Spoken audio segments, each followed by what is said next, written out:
नमस्कार। आप सभी को कार्तिक पूर्णिमा की हार्दिक शुभकामनाएं। तो आइए इस अवसर पर जानते हैं कार्तिक पूर्णिमा की कथा।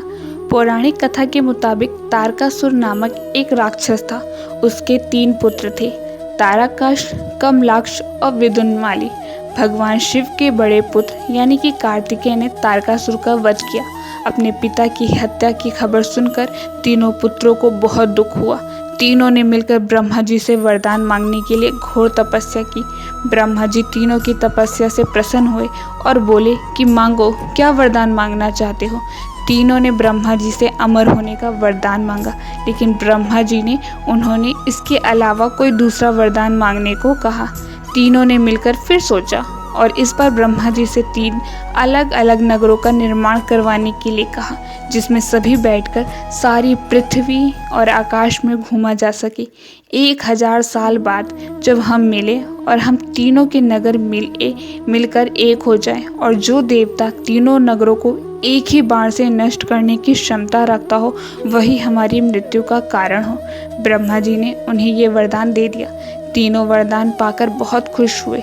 ब्रह्मा जी के कहने पर माया दानव ने उनके लिए 3 नगरों का निर्माण किया। तारकाक्ष के लिए सोने का, कमला के लिए चांदी का और विदुन्माली के लिए लोहे का नगर बसाया गया। तीनों ने मिलकर तीनों लोकों पर अपना अधिकार जमा लिया। इंद्र देवता इन तीनों राक्षस से भयभीत हुए और भगवान शंकर की शरण में आए।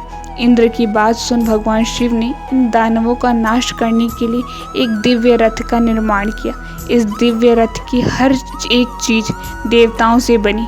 चंद्रमा और सूर्य पहिए बने। इंद्र, वरुण, यम और कुबेर रथ के चाल घोड़े बने। हिमालय धनुष बने और शेषनाग प्रत्यंचा बने।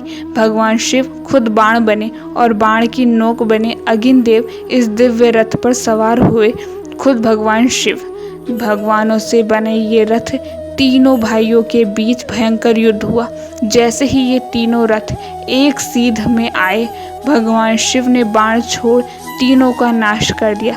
इसी वध के बाद भगवान शिव को त्रिपुरारी कहा जाने लगा। ये वध कार्तिक मास की पूर्णिमा को हुआ, इसलिए इस दिन को त्रिपुरारी पूर्णिमा के नाम से भी जाना जाने लगा। और ऐसी रोचक जानकारी के लिए आप सभी को वीडियो को लाइक करना है और चैनल को सब्सक्राइब करना है, और ऐसी ही रोचक जानकारी के लिए इस चैनल के साथ बने रहें। आप सभी को एक बार पुनः कार्तिक पूर्णिमा की हार्दिक शुभकामनाएं। धन्यवाद।